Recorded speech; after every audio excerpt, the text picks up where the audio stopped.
तो दोस्तों आज 28 दिसंबर 2021 मंगलवार का दिन हो चुका था। ये फटाफट से बात कर लेते हैं आज शिक्षा विभाग से जुड़ी कुछ ताजा खबरों की और कुछ बड़ी खबरों की। राज्य सरकार ने दत्तक पुत्र को तीसरी संतान में शामिल करने को लेकर चल रही उलझन को स्पष्ट कर दिया। आपको बता दें, इस संबंध में कार्मिक विभाग के प्रमुख शासन सचिव हेमंत गिरा ने सोमवार को एक परिपत्र जारी कर दिया है। इसमें स्पष्ट किया गया कि अगर किसी राज्य कर्मचारी के 1 जून 2002 के बाद खुद की जैविक से तीसरी संतान पैदा हुई है तो उसे किसी अन्य को गोद दे देता है तो भी तीसरी संतान उसी की मानी जाएगी। इसको कर्मचारी को विधिक सेवा नियमों के मुताबिक 5 साल तक पदोन्नत नहीं किया जाएगा। लेकिन कोई राज्य कर्मचारी अपने 2 संतानों के बाद भी शिशु गृह से किसी निराश्रित बालक को लालन पालन के लिए तीसरी संतान के रूप में गोद लेता है तो उसे विधिक रूप से दत्तक पुत्र अथवा पुत्री का दर्जा देता है तो वह तीसरी संतान नहीं माना जाएगा। छात्र संगठन एसएफआई का रीट भर्ती परीक्षा में पद बढ़ाने की मांग को लेकर चल रहा अनिश्चितकालीन धरना तीसरे दिन भी जारी रहा।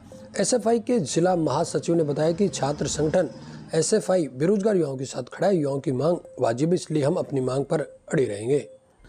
प्रदेश की सरकारी स्कूलों में माध्यमिक शिक्षा में स्टाफिंग पैटर्न के 6 वर्ष बाद भी समीक्षा नहीं होने से अनिवार्य विषयों के व्याख्याताओं के पद स्वीकृत नहीं हो रहे हैं। आपको बता दें, स्टाफिंग पैटर्न के बिंदु 6.2 के मुताबिक उच्च माध्यमिक स्कूलों में क्रमोन्नति के समय ऐच्छिक विषयों के 3 व्याख्याताओं के पद स्वीकृत किए जाएंगे और क्रमोन्नति के 2 वर्ष बाद नामांकन 80 होने पर अनिवार्य हिंदी और अंग्रेजी के पद स्वीकृत करने होंगे। अब शिक्षकों तथा कार्मिकों को उच्च अध्ययन के लिए न्यूनतम 3 वर्ष की सेवा पूरी करने का इंतजार नहीं करना होगा। राज्य मंत्रिमंडल ने इस बारे में रखे प्रस्ताव को मंजूरी दे दी। अब शिक्षकों और कार्मिकों के लिए राज्य सेवा में उनकी 3 वर्ष की सेवा होना जरूरी नहीं होगी। मंत्रिपरिषद की बैठक में निर्णय लिया गया कि शिक्षकों कार्मिकों को न्यूनतम 3 वर्ष की नियमित सेवा पूर्ण नहीं करने के कारण अध्ययन अवकाश के पात्र नहीं होते थे, अब वे उच्च अध्ययन के पात्र किए जाएंगे। एक तरफ जहां सरकार बेरोजगारों को तोहफा दे रही है, वहीं आपको बता दें विभागों की लेटरती भी बेरोजगारी की उम्मीदों पर पानी फेर रही है। मामला वरिष्ठ अध्यापक भर्ती 2016 के 1200 रिक्त पदों का है। अभ्यर्थी पिछले 5 वर्ष से रिशफलिंग और वेटिंग लिस्ट का इंतजार कर रहे हैं। बीते दिनों मुख्यमंत्री ने भर्ती की रिशफल रिजल्ट और वेटिंग निकालने के आदेश दे दिए थे। विद्यार्थी मित्रों को नियमित करने का वादा कर सत्ता में आई राज्य सरकार भत्ते भले ही अपने सफलतम 3 वर्ष के कार्यकाल का जश्न मना रही, किंतु अभी तक भी प्रदेश के विद्यार्थी मित्रों की नियमित रोजगार मुहैया नहीं करा पाई है।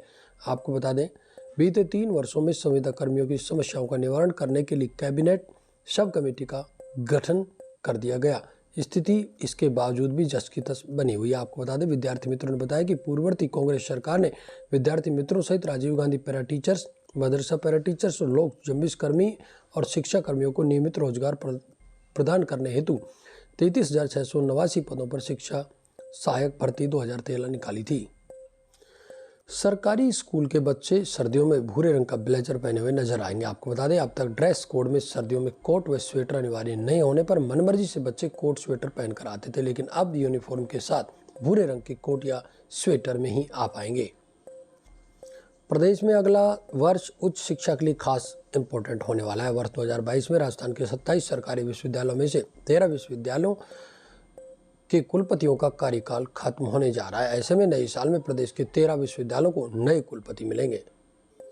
राज्य में 5वीं और 8वीं की बोर्ड पैटर्न पर होने वाली परीक्षा के लिए कार्यक्रम अब तक तय नहीं हो पाया। दरअसल शिक्षा विभाग राज्य सरकार की स्वीकृति का इंतजार कर रहा है। प्रदेश में 20 लाख से ज्यादा स्टूडेंट्स इन 2 परीक्षाओं में हिस्सा लेते हैं।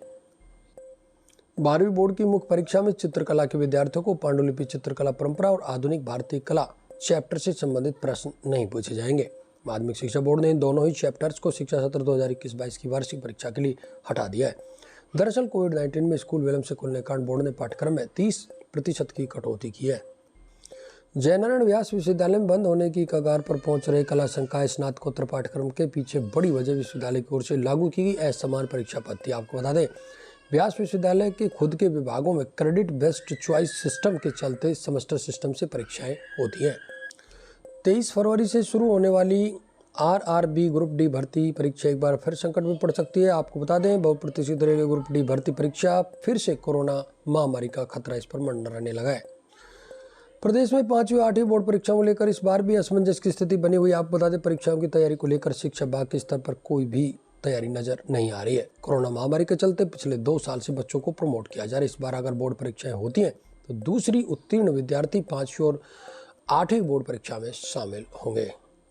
शिक्षा विभाग ने हर वर्ष सरकारी स्कूलों को मिलने वाले राज्य, जिला और ब्लॉक स्तरीय पुरस्कारों के चयन के मापदंड में संशोधन किया। अब स्कूलों का चयन नवीन निर्देशों एवं सूक्ष्म अंक योजना के आधार पर होगा। अब राज्य, जिला और ब्लॉक स्तर पर 373 सर्वश्रेष्ठ सरकारी स्कूलों को 50 लाख तक के पुरस्कार दिए जाएंगे।